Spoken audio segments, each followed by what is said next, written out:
Another game of Karpov's, this time against Spassky. And we have a familiar lineup of heavy pieces on the IQP. Not just the heavy pieces though. Here we've got the bishop as well joining in. And this is a real problem for Spassky. No chance of a pawn sacrifice here to get rid of the d-pawn. And you can see that his pieces are tied to the defence of the d-pawn. Very dangerous indeed.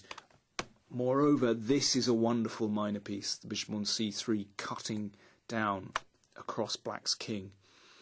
Black is horribly passive here, but you still have to tip your opponent over the edge. And Karpov managed to do that with the help of this pinning idea. So first of all, he played pawn to f5, and of course the bishop had to retreat. And that means that the rook on d7 is, no longer protected. So there is a potential pin here. Well, not just a potential pin, there's a pin. So pawn takes pawn is obviously impossible because the rook hangs. So this is basically exactly the same as this idea we had in the very first position I showed with the rooks and the pawns. So white wins a pawn. And let's see how Karpov finished the game very quickly. Took a pawn. Now, there is a danger here. If black manages to blockade, let's say with bishop to d6, that would blunt all these pieces. We're going to be seeing this idea much later on when we discuss central pass pawns. So white has to act very, very quickly to ensure that he actually gains some positional benefit from his material advantage. And Karpov did that very well indeed with rook to e2. The rook's job is done on the d file. So now he switches to the e file where he can see that there's potential play against black's king.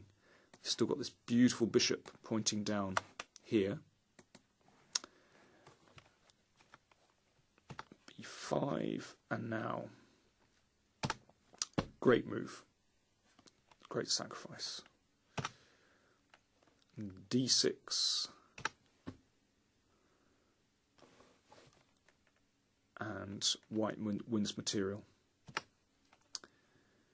And b3. And after the queen lets go of the rook here, so queen retreats, let's say queen c8, then we can actually capture, and there's no problem with the rook here. If we just go back a couple of moves, instead of b5, bishop d6 is interesting.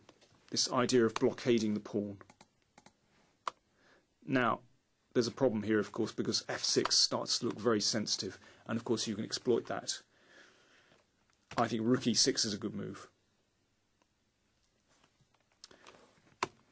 So clear threat here, and if black captures, then this is really crushing with the two pawns.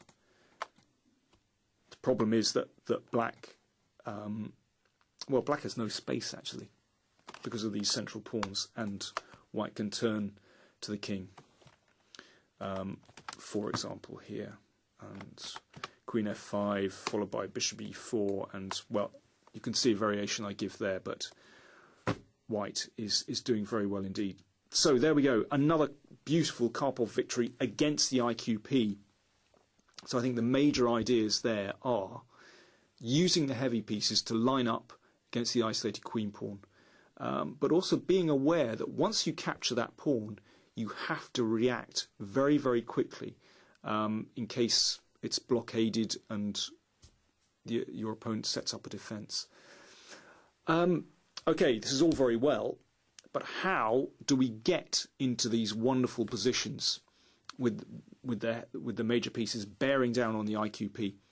Well, I'd like to now examine the Korchnoi-Karpov game that I showed first of all in great detail. I think it's such an instructive game. Okay, see you in the next clip for that.